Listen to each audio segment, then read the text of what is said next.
Hey, everybody, this is Harvey Sluggo Wasserman back at the Solartopia Green Power and Wellness Show here at Progressive Radio Network.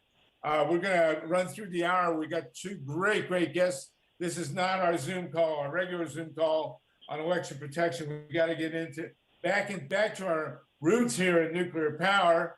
And we've got two truly pillars of the No Nukes movement with us. Paul GUNTER. Paul, you're in Maryland somewhere, right? Or are you in DC? Nuclear-free Tacoma Park. All right.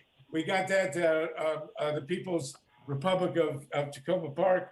And the great Kevin KAMPS, who has just once again become a criminal. Kevin, what was your hit job this time? Well, I'm speaking to you from Washington, D.C., as Tom Goldtooth of Indigenous Environmental Network just put it. We are part of the People versus Fossil Fuels week of actions at the White House, and today was protesting against false solutions like nuclear power. So I'm guessing about 100 people got arrested today, and that makes it about 400 so far this week. Well, what was your crime? Were you robbing a bank? What's the deal? We were incommoding on the sidewalk in front of the White House, and because we have so overwhelmed the park police, they are catching and releasing. So I was caught and released. So I am a free bird. I'm over at Freedom Plaza, which is our base camp of operations. Did they put a tag in your ear? So not that I detected. A little radio transmitter so they know when you swim upstream. Right. I wondered what that little tag was. Yeah. All right. So let's get down to it. We'll start with you, Kevin, and then we'll go to Paul. And we're going to be joined by JOEL SEGAL. We had a last minute switch to Zoom, so he's probably trying to figure it out. And also, Ned Ford should be joining us from Southern Ohio.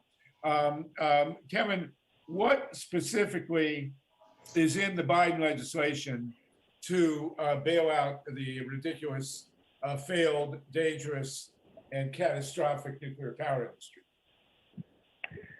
Well, I mean, I think a part of Biden's background has to be put out there, and that is that his power base, of course, has been Wilmington, Delaware for his 50-year political career. And right next to Wilmington, Delaware, about 15 miles away, is one of the biggest nuclear power plants in the country. It's Salem Hope Creek. It's in New Jersey on artificial islands, but it's in the Delaware Bay, essentially.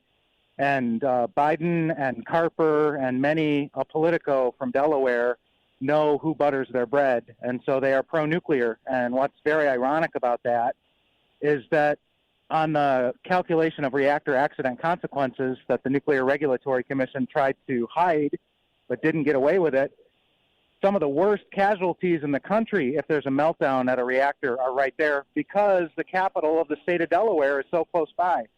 So that's some of Biden's background. And, you know, the good news, I guess you could say, is that with all the pressure of the anti-nuclear movement and now groups like Indigenous Environmental Network and Honor the Earth calling out nuclear as a false solution, the numbers are coming down to some extent. They're still way too high, $28.5 billion in the budget reconciliation bill, so-called Build Back Better, and then another $9 billion in the bipartisan infrastructure bill, so-called, for mostly old nukes, but there's some money in that latter bill for new nukes as well. Oh, man. So what form does the money take? Is it a direct handout? Is it loans like Obama did? What are they doing with this money? Most of that money there would be production tax credits for dangerously age-degraded reactors, so-called merchant plants.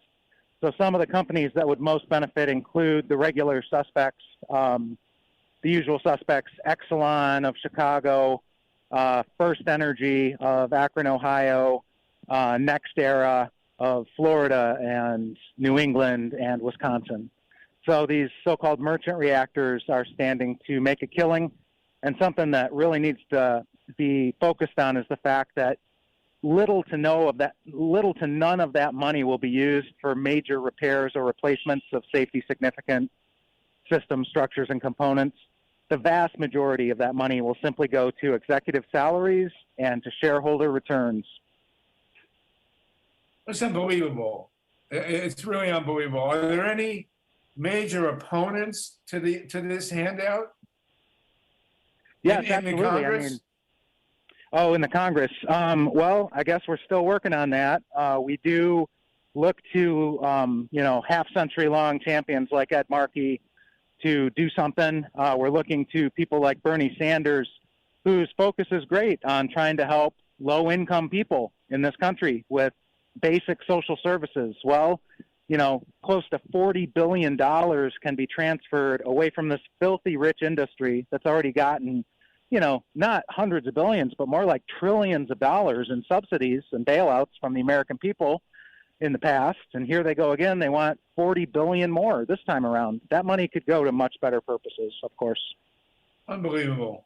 Paul Gunter, also Beyond Nuclear, you want to comment on this? Yeah, I think your listeners should, particularly the listeners with progressive legislators, you need to call, because nobody has, even of the Progressive Party, has stepped up to call out nuclear power and funding, through taxpayer money, funneled through Congress through these production tax credits. None of them have put the Dear Colleague letter out there to stop what amounts to fraud. There are CEOs in nuclear power stations around the country. Look at South Carolina, where SCANA, their top CEO, is going to be doing 2 years in prison for wire fraud in the fraudulent claims around this $9 billion hole in the ground. It's the Summer nuclear power station construction project, and that project was canceled because it bankrupted Westinghouse, and but it was all a fraud all along,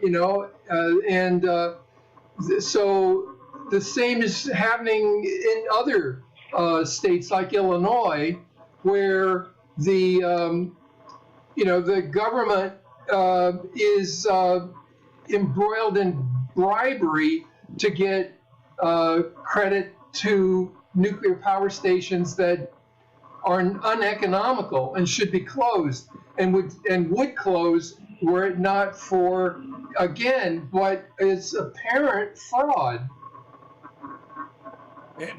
More than apparent, it's obvious. It's unbelievable. We're hoping to be joined by Ned Ford. I'm emailing him now to tell us this insane situation in Ohio. But is nobody, Kevin or Paul, is nobody in the Congress picking this up and leading a charge to stop this? We're talking what total now, about $40 billion, right? Just pure cash handout to these idiots. But it's an umbilical cord to the taxpayer for essentially perpetual bailouts. One bailout bill is not going to do it. It never has in the entire history of nuclear power. You know that, Harvey. They started out. There wouldn't be one nuclear power station built in this country unless the federal government had provided limited liability on severe accidents, because they would just price any utility out of business. So this is just a perpetuation of the history of this industry. It's unbelievable. Kevin, now you're a free man. What do you want to say about this? Yeah, I'm kind of transported back to the year 2003, just before Thanksgiving, just to add to what Paul said about progressive members of Congress. In this case, it was fiscal conservative, so-called, not always, but Sununu of New Hampshire, Republican conservative U.S. Senator in 2003, joined with Ron Wyden of Oregon, who's still in there, a liberal Democrat, And what they did was they blocked the Energy Policy Act of 2003 from going forward over the Nuclear Loan Guarantee Program because it was such an outrageous giveaway. Unfortunately, that ended a couple years later. It was passed into law. But we staved it off for a couple years through some unlikely bedfellows, and that was Sununu and Wyden. And we need to do that again. We need to call fiscal conservatives on their bluff and say, this is supposedly, according to you, supposed to be a capitalist country, a free market economy. The nuclear power industry has never been a free market industry. They have been bailed out, like I said. It depends on which report you look at. Look at Union of Concerned Scientists in 2011, easily hundreds of billions of dollars over the past decades. But you know, the nuclear power industry and the nuclear weapons industry overlap tremendously. And if you look at the atomic audit by Steve Schwartz back in 1996, that figure up to that point in mid-1990s dollars was 7.5 trillion spent on nuclear weapons. That's why I say it's more likely that the nuclear power industry in this country has benefited from trillions of dollars in subsidies and bailouts from the American people. And they're addicted to it. They always have been. And they're a powerful, economically and politically powerful industry, one of the most powerful in the country. And they swarm Capitol Hill and they swarm the executive branch on a daily basis to get their way.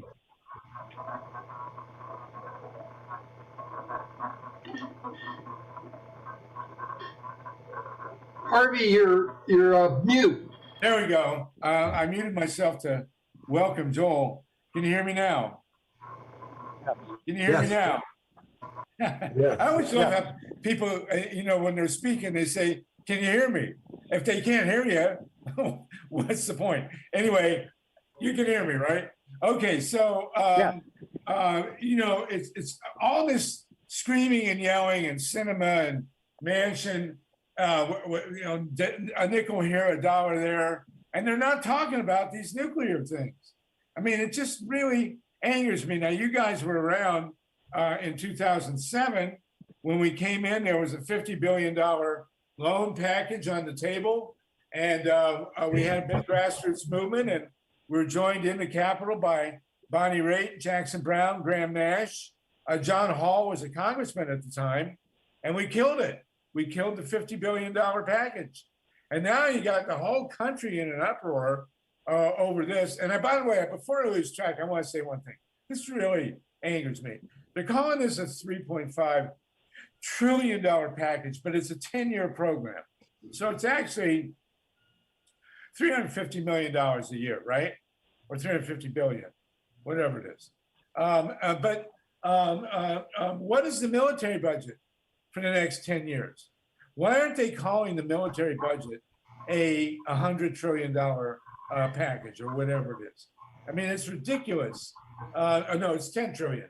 The military is about $1 trillion a year, right? More or less, give or take a few hundred billion. So here they're sticking these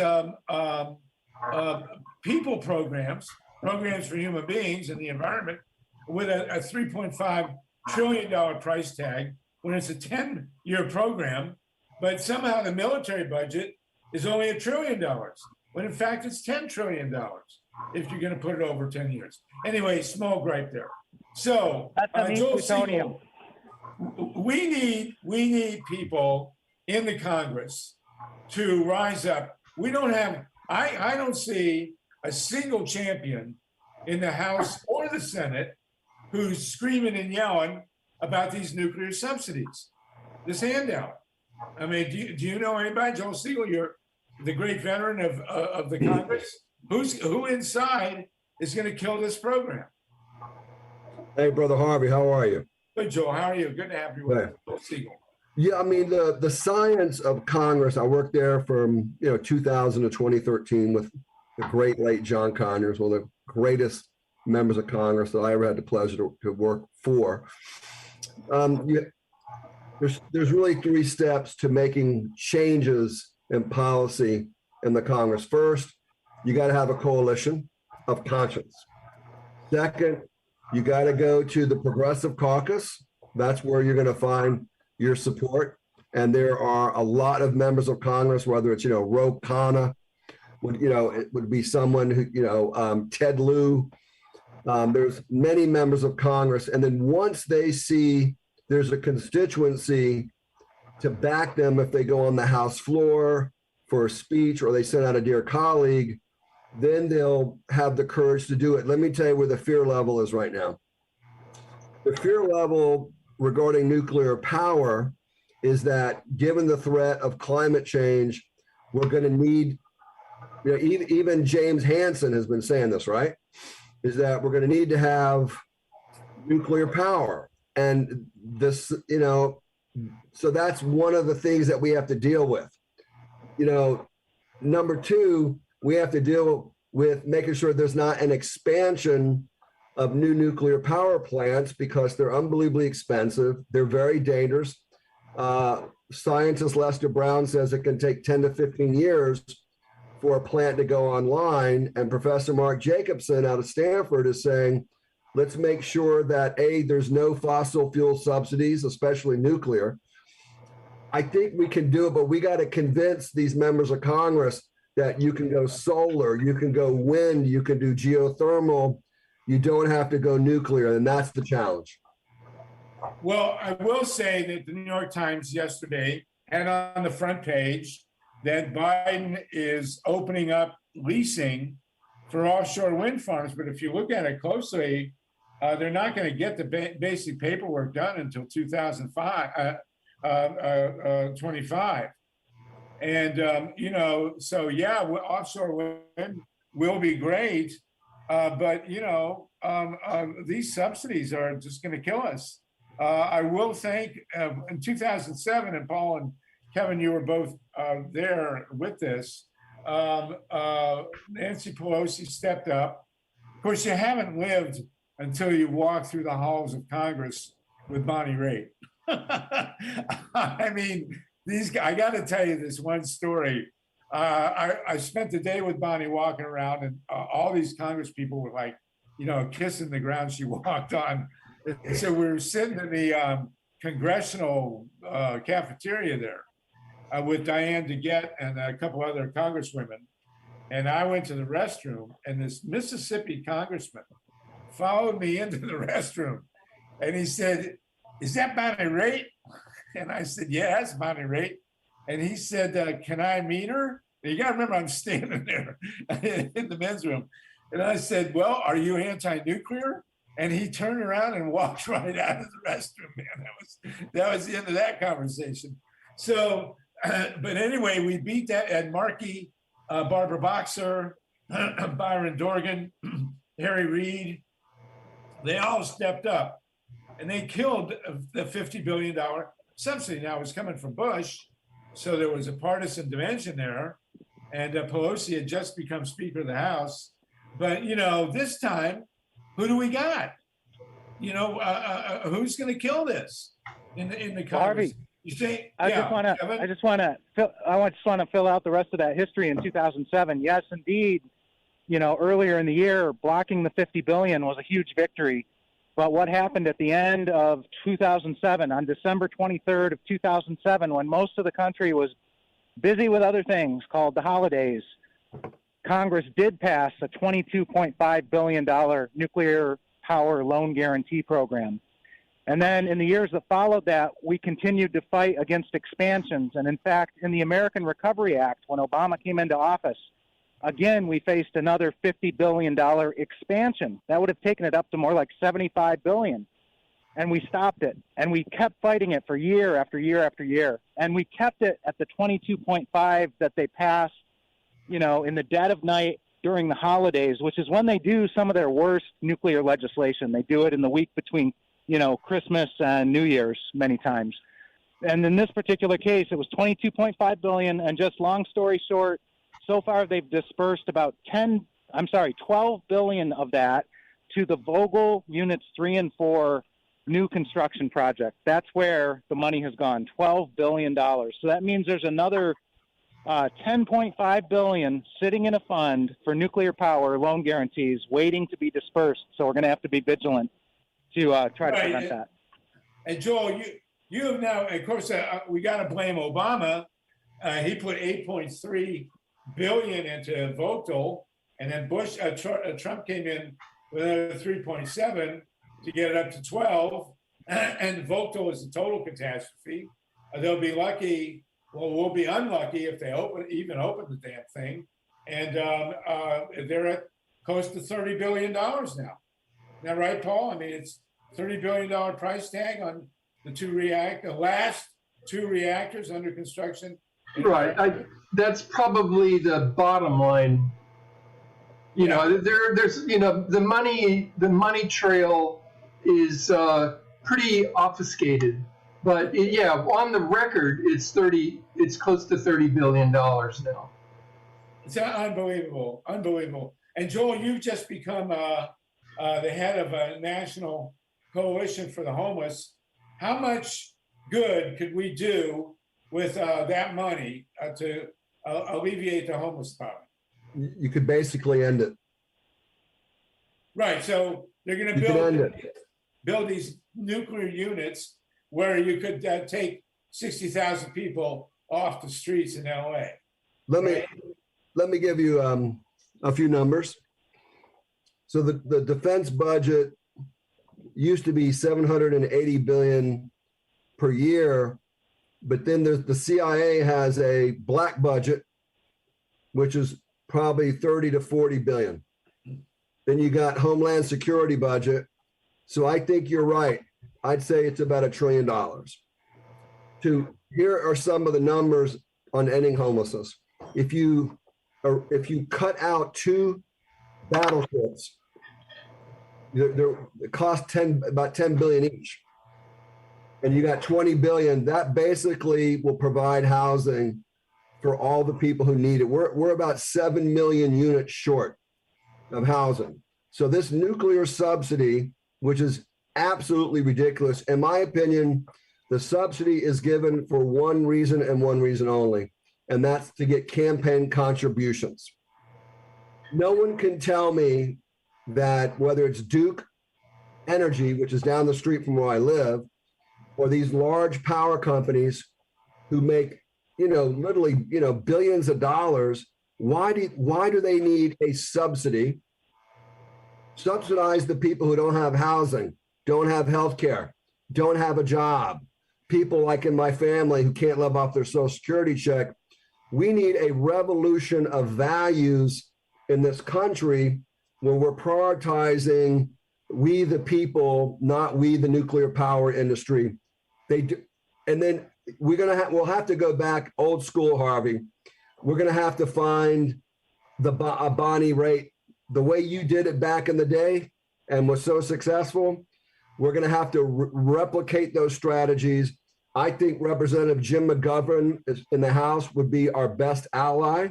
I'm very close to him, and I'm very close to Senator Markey. I think that those are both possible allies. But when I used to bring celebrities to the Hill, I brought Bono to the Hill to work on global AIDS, and we got $15 billion a year in PEPFAR dollars to the Caribbean and Africa, so there wouldn't be a Holocaust of people dying because they didn't have the AIDS drugs. I brought in Mick Jagger's wife, Bianca Jagger, to work on toxic mold legislation, and the Republicans were flocking to her. So I saw the Bonnie rate effect, but you're gonna have to go old school like you did it. And Joe, that's a great offer to get those guys, Markey, particularly to get a dear colleague letter out. Well, Markey. Yes, I agree. Markey knows the issue as well as any of us. I mean, Ed Markey represented the congressional district in northeastern Massachusetts that was right across the border from Seabrook, and he's been with us, Paul, as long as you and I have been there on Seabrook. So Ed Markey needs no education on the nuclear industry, and I seem to remember, maybe I'm wrong, but Biden lived right across the river from Hope Creek there, from the Salem Nukes in New Jersey. And somewhere along the way, he made some really disparaging comments about the Nuclear Regulatory Commission. I think if we Google it, we might find them. So, but this has got to stop. I mean, I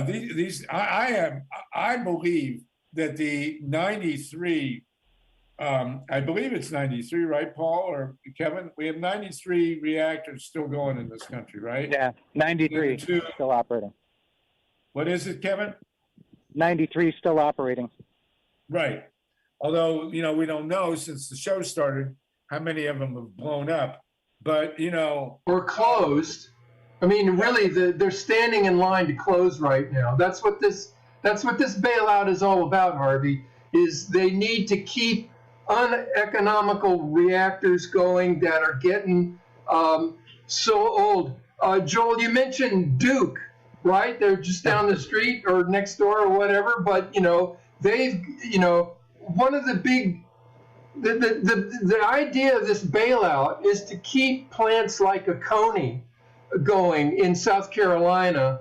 And Oconee is a great example. Just a quick snapshot. It sits below two dams, the Yocassee Dam and the Kiowa Dam.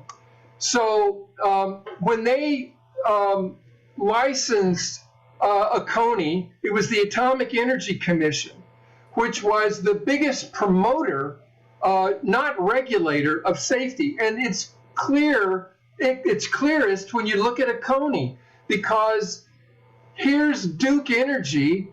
They build in the same project two dams, two hydroelectric dams, and 3 nuclear power stations on the same project, and the nukes don't even get an environmental qualification for what a severe accident would look like if one of those dams break.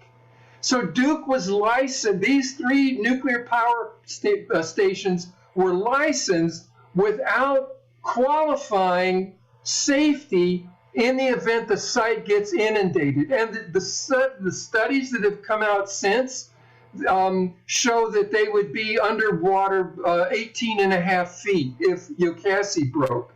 And Yocassee is a earth rock-filled dam. So it's very, very unlikely, but in the unprecedented time of climate change and, precipitation going through the roof, if the Yocassee Dam is overtopped by flooding, like a hurricane that parks over Yocassee for an extended time, and you could overtop that dam, and within an hour or two, the Yocassee Dam will fail.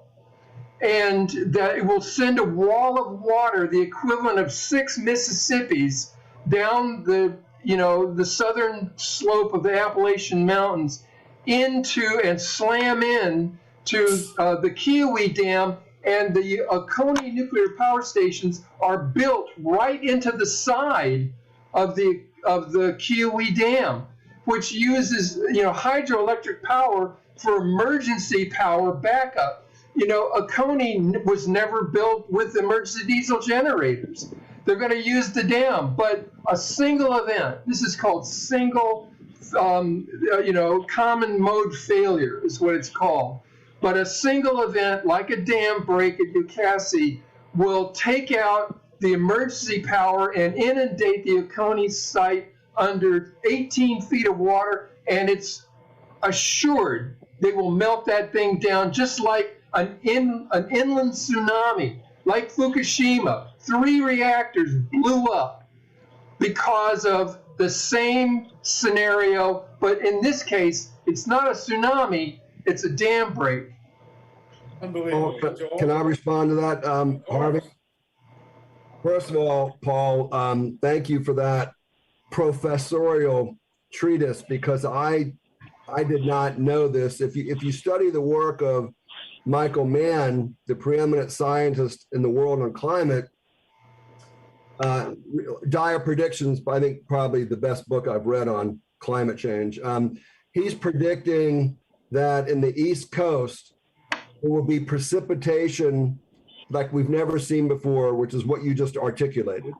Because the climate is so hot, and there's so much evaporation of water from rivers and lakes, it's accumulating in the clouds, and when it rains, it pours.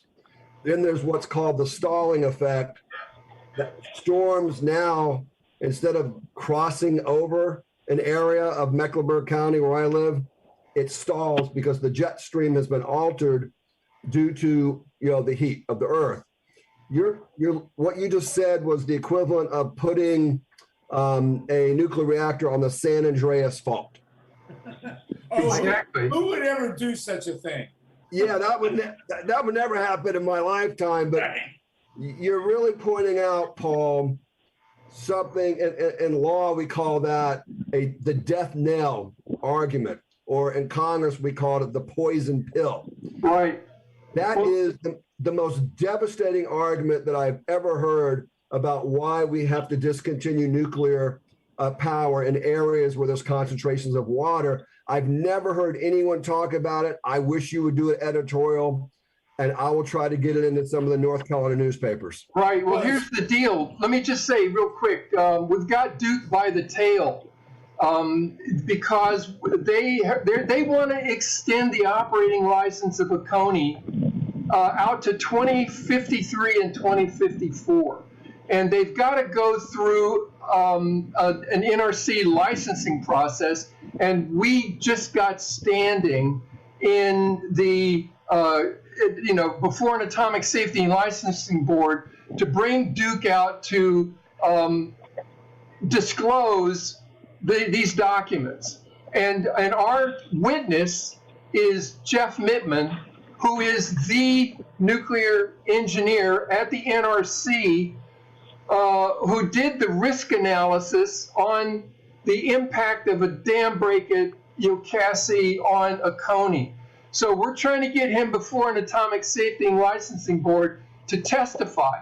That, you know, the most egregious part of this, Joel, is that Duke and they colluded with the Nuclear Regulatory Commission to hide the risk of the Yokassi dam break and the inundation of the Oconee nuclear power station. They hid it as safeguards information for more than a decade, so that those flood numbers were not public until two Freedom of Information Acts, one filed by Greenpeace, one filed by the Union of Concerned Scientists, that gave us the numbers. These are Duke numbers that a dam break will, and you know, it's to the point where the Nuclear Regulatory Commission in 2011 said that Duke should build a wall, a 19-foot wall around the Oconee power block because of this. And, you know, Duke never did it. I mean, they never did it. And so now they want to renew the Oconee nuclear power station, you know, out a 60 to 80 year license extension, and they're not even following the NRC. You know, it all, and again, it all got buried as secret. And you know, in fact, some of the NRC engineers that brought this to the public attention through media, they were threatened by what they said guns and badges of within the Nuclear Regulatory Commission. Those are the people that came out to keep this public safety issue from going, you know, into a transparent window into what happens in climate change. In, you know, even in the current license, you point out, you know, that even now, Yokassi sits on this southern slope of the Appalachian Mountains that gets more rain, or the equivalent of rain, as northwestern United States up in Washington. So, you know, so that, and as these things get worse, the risk goes up, and the Congress right now is looking for money to bail out Duke so that they don't have to pay to upgrade flood protection around the Oconee nuclear power station. Well, you know, I heard that Duke opened a surf shop right there at the dam, so that when people want the damn race, they'll be able to write it down. Yeah. Kevin, Kevin Kamps, you want to jump in on What's that? up? Well, I was going to jump back to that earlier discussion about homelessness, and now you bring up surfing. And what's coming to my mind is high-level radioactive waste, which is homeless. It has nowhere to go, at least not There you safely go. on the surface of the Joel, earth or below Joel, the ground. hold on, Joel, is your homeless commission going to take on finding homes for nuclear waste as well as for street people? I'm gonna. And then you've I'm gonna got- start. And then you've got I'll start a new committee on that. Yes. All right, go ahead, Kevin. Well, then you've got San Onofre, which is, prime surfing beach with high-level radioactive waste parked 110 feet from the ocean. So Repeat that. that was 110 feet. High-level about a nuclear foot and a waste. half above high tide. 110 So feet. in a tsunami zone. So at all of the 93 still operating and the 3 dozen some permanently closed atomic reactors in this country, you have most to all of the high-level radioactive waste they ever generated still on site that is also vulnerable to these nightmare scenarios like Paul was describing at Oconee.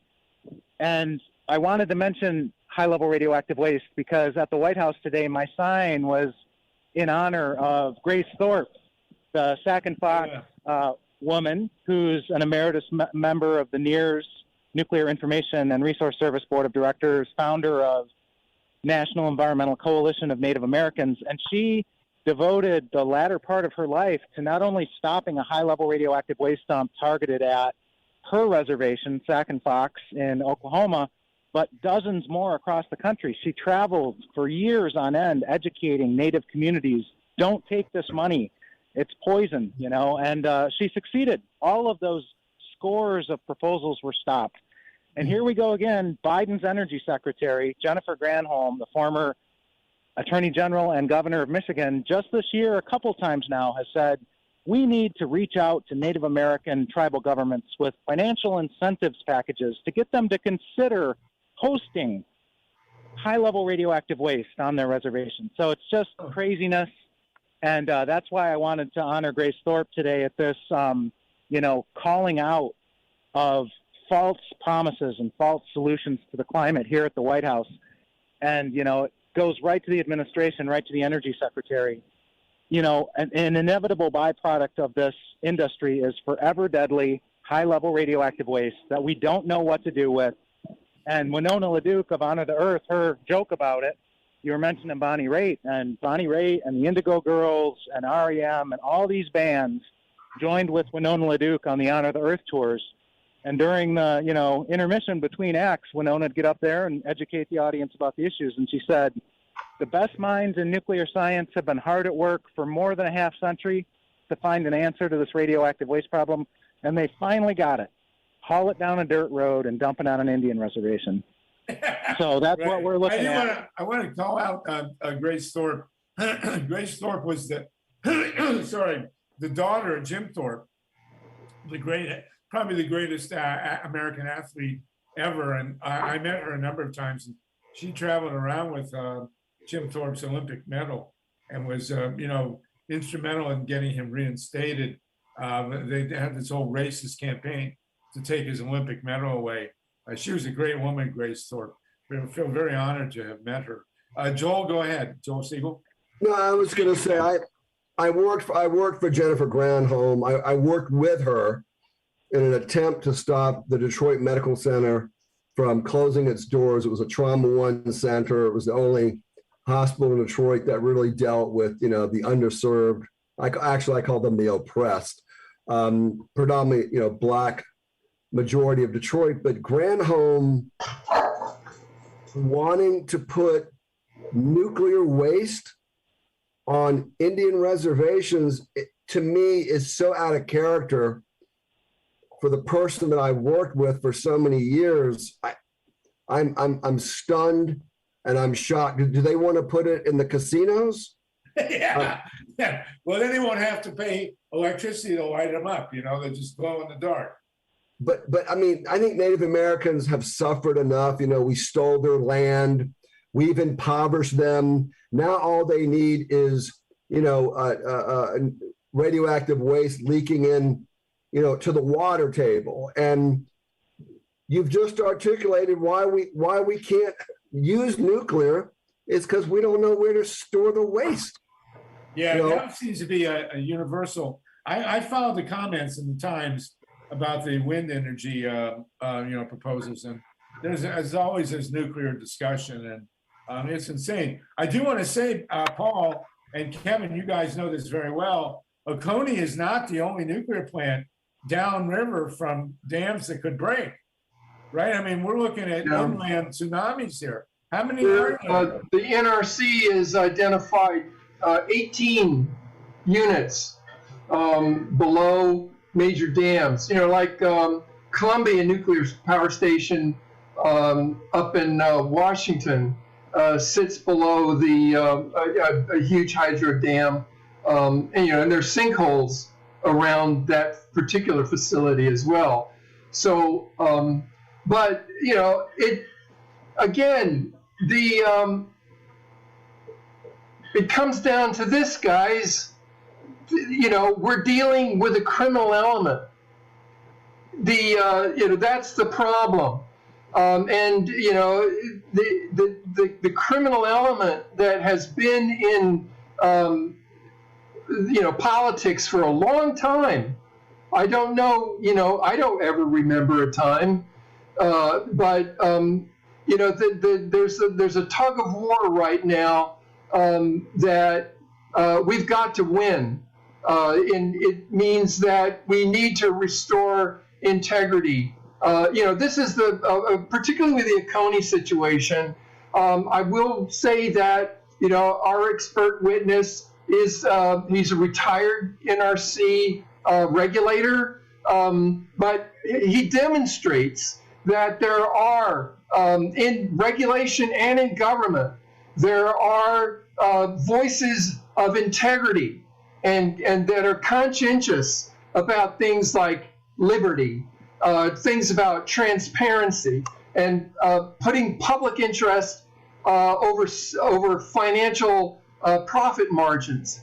And this is the tug of war that is playing out right now in Congress, in which way they're going to swing for the coffers of our future and the hazards that we face. Right. And Kevin, speaking of integrity, I'm actually talking to you now from Columbus, Ohio.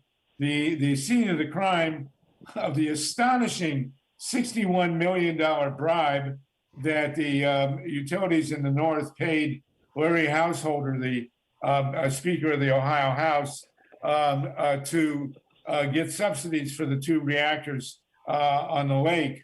What's the latest on that? You almost went to jail today. Were you going to be seeing Larry Householder in prison, or what's the deal? What's amazing about Ohio is nobody's really been held to account yet. I mean, it's my understanding that the nuclear bailout aspect of House Bill 6 has been repealed after, way too long after the scandal became known. But the coal bailout is still in place, and that could be hundreds of millions of dollars over time for these, ancient coal plants, which happen to be the same ones used to electrify the uranium enrichment facilities in Paducah, Kentucky, and Portsmouth, Ohio. So that's a whole nother story. But there was one of the accused. There were about 5 people charged in the bribery scandal. One of them, the official version is committed suicide. It was a suspicious death, but one of them died. The other 4, what it looks like, just like in Illinois, is the company, First Energy, who gave the bribe, is probably going to be paying $200 or $300 million to the Department of Justice, and we'll call it even. And whether anybody goes to jail or not, I mean, Householder at least lost his House speakership, but I believe he's still in the House. He's not in jail. And over in Illinois, the House Speaker lost his power as well. But these people should be going to jail. These are crimes. These are high crimes. The U.S. attorney who announced the scandal in July of 2020 said this was the biggest bribery and racketeering scandal in Ohio history. And so how come nobody's going to jail? I mean, it's a cost of doing business for these mega corporations. They'll pay a couple $100 million and then try it again in a couple more years. It's really sick. And those 2 reactors on the lake, man, they are absolutely terrifying. I have to say that there is nothing that terrifies me more in the American political scene than the continued operation of these 93 reactors. I mean, any one of them could be blowing up as we speak. I do want to recommend, and all you listeners out there, if you really want to get a grip on the realities of nuclear power, you need to see the HBO series on Chernobyl. It is the most devastating thing. I say this advisedly. It's the most devastating thing I've ever seen on television. It is I think it's 5 or 6 parts. I think it goes a total of 8 or 9 hours. And I made the mistake of watching it over 3 days. The way to watch the Chernobyl series, and everybody who has any interest at all in nuclear power needs to see that series.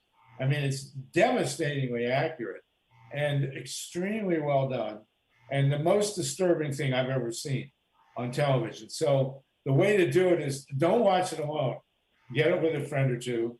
Start around 11 in the morning and watch it straight through, because you really have to experience. I am not bothered by stuff. You know, as a journalist covering these issues, you have to have pretty thick skin. But I actually couldn't sleep 2 nights that I watched this thing. So get this. I'm pretty sure it's on HBO. Get the Chernobyl series. Start, 10, 11 in the morning. You can take breaks, but watch it through a single day, and because you will come to understand how bad the nuclear industry is. I mean, it's the Soviet Union, but the Nuclear Regulatory Commission. The only way to describe the Nuclear Regulatory Commission is that it's a Soviet agency. I mean, they operate exactly the way the regulatory commissions operated in the Soviet Union during Chernobyl. And Chernobyl is definitely what brought down the Soviet Union. I mean, that's what Gorbachev said, and you can see how it happened. So watch that thing, and really take it advisedly, because they did do a composite on one character, a woman who was played by Emily Watson, who was absolutely devastating. She was great. It was beautifully acted, the whole thing. But by and large, it's really accurate and absolutely worth watching. The thing that scares me the most at this point in time is embrittlement. All these reactors except Watts-Bar are at least 30 years old. Watts-Bar is technically really 30 or 40 years old, but it didn't open until much later. But all the other 93 reactors, I don't think anybody's under 30. And they're all totally embrittled inside. I mean, there needs to be a national commission on embrittlement just to look at these old reactors. But even now, we get you guys, Paul and Kevin, you guys go and you argue in front of the NRC. I've got to ask you a personal question. Do you think these guys have been lobotomized? I mean, they never budge an inch, these people. Yeah, Harvey, I really, there is a tug of war. Clearly there's always been a bias. The Atomic Energy Commission got busted for it, where, regulation superseded their obligation to the safety mandate. The Nuclear Regulatory Commission took over, but NRC turns out to stand for nuclear regulatory capture by the very same industry. And by the way, that industry is inextricably the combination of nuclear weapons and nuclear power. They don't operate independent of each other. And that's the crux of the matter right now. Joel. Yeah, one of the things that you both have brought out to me is how much elected officials, the press, progressives do not understand the dangers of nuclear power. And Paul, you have such an incredible grasp on this issue, and as do you, Harvey, and your other esteemed colleague. Kevin. It's Kevin? Yeah. Kevin, I think we really need to do national teach-ins at universities, congressional briefings, because the more and more I read about, books about climate change, there are so many academics and so-called experts are saying we have to go nuclear power. Like we don't have a choice. That is a true lobotomy.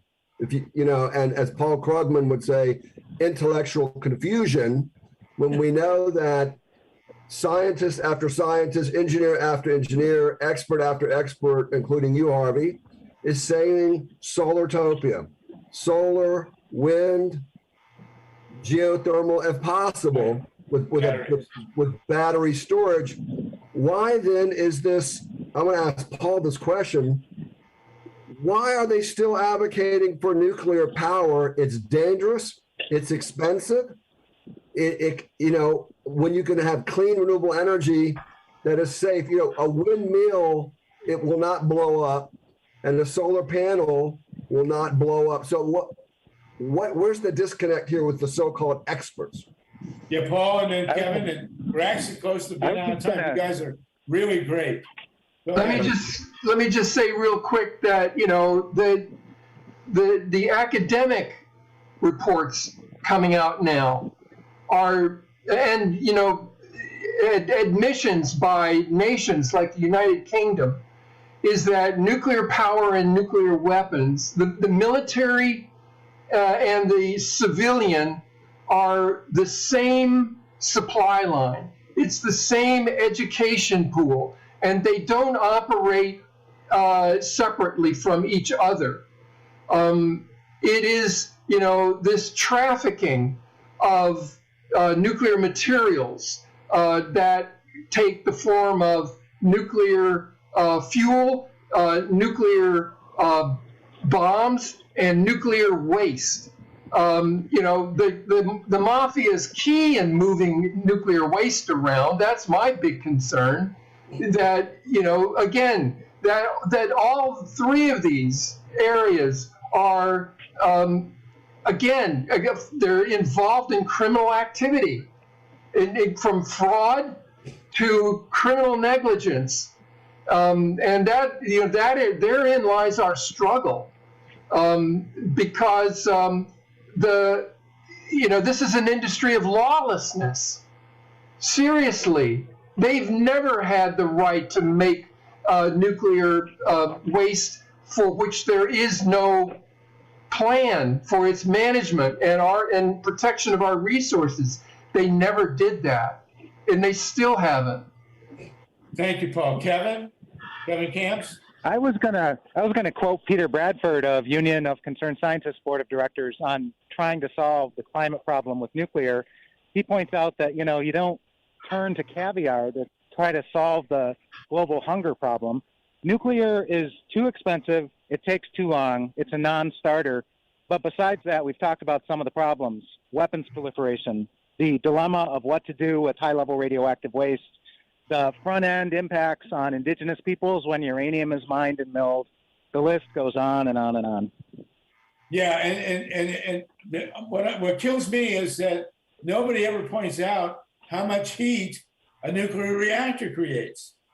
It's 570 degrees Fahrenheit in the core of a nuclear reactor. These people run around pushing thorium. Thorium is 1115, and fusion is 100 million degrees. So here we are. We're gonna solve the heating of the planet with a fire that burns at 570 or 1115 or 100 million degrees Fahrenheit. These people are completely out to lunch. And the same thing with carbon tax. I mean, I have friends who really want a carbon tax. You can't have a carbon tax unless you also have a heat tax and a radiation tax. And a water tax. And a water tax. That's another thing people never talk about with nukes is the water situation. We are almost out of time. Kevin, I'll give you a quick last word, and then Paul and Joel. We're fighting dumps in Texas and New Mexico as we speak. So folks need to jump into these fights. We need help. Well, now that the Taliban has taken over Texas, I'm not sure they're really going to stand for nuclear waste. But we'll see. Paul? You can follow Google News on Oconee Nuclear Power Station and Duke Energy and Beyond Nuclear. Yeah, that's good. And I got to thank you two guys, Kevin and Paul. You've been on the case forever. Paul and I, we were arrested at Seabrook together in 1989.